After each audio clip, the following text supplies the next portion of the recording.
Assalamualaikum. So Yati nak tunjuk tutorial untuk bawah chiffon printed Aidilfitri Edition kan. Sangat-sangat mudah nak dikaitkan sebab bawah chiffon printed ni tak perlu iron. Kita renyuk pun tidak berkedut. Metode dia adalah metode chiffon. So jom kita buat untuk first tutorial. First kali samakan sahaja. Kita pilih. Lepas tu kita ambil yang ni satu, masukkan sahaja dekat bahagian belakang, bawakan sahaja ke bahagian hadapan. Lepas tu kita ambil yang ni, ikat bersama. Lepas tu tarik. Lepas tu kita buka yang ni satu, yang ni pun kita buka.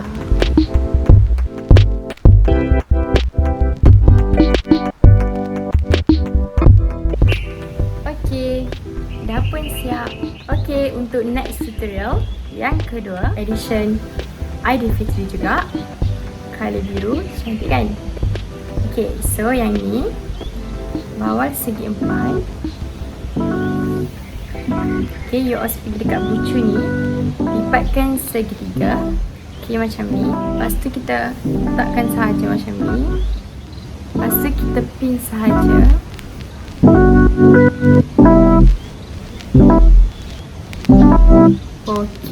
Lepas tu kita ambil sahaja yang bahagian ni, kita letakkan sahaja dekat bahagian atas.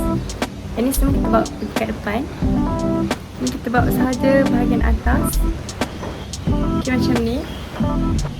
Lepas tu kita pin sahaja dekat sini. Kita pin dia bagi emas.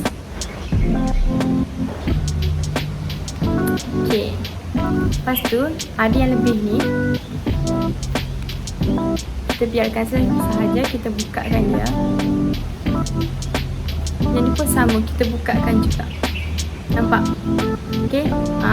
Ini tutup dekat bahagian depan. So kita pusing kat bahagian tepi dan juga kat bahagian belakang. Nampak? Senang kan? Tak salah. Next tutorial yang ketiga. Dia pun edition raya, color merah, putih dan juga color hitam kan? So kita pakai dulu. Ini kita just samakan sahaja. So kita pin.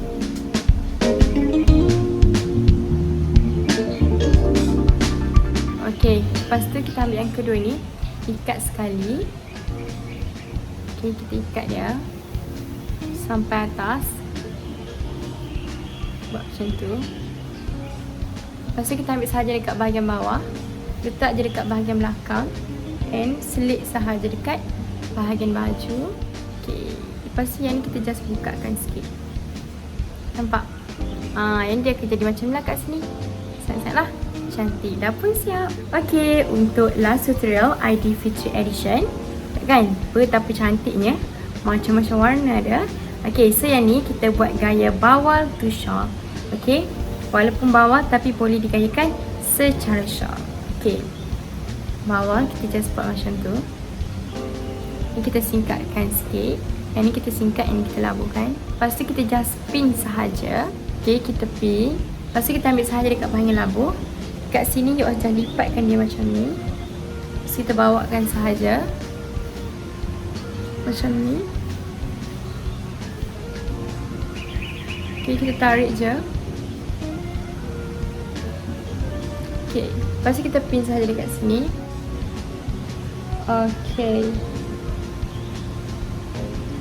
Lepas tu yang ni kita just angkatkan sedikit. Nampak? Cantik kan? Dah pun siap. Bawal pun boleh jadikan secara shawl. Dah pun siap. Selamat mencuba tau. Bye.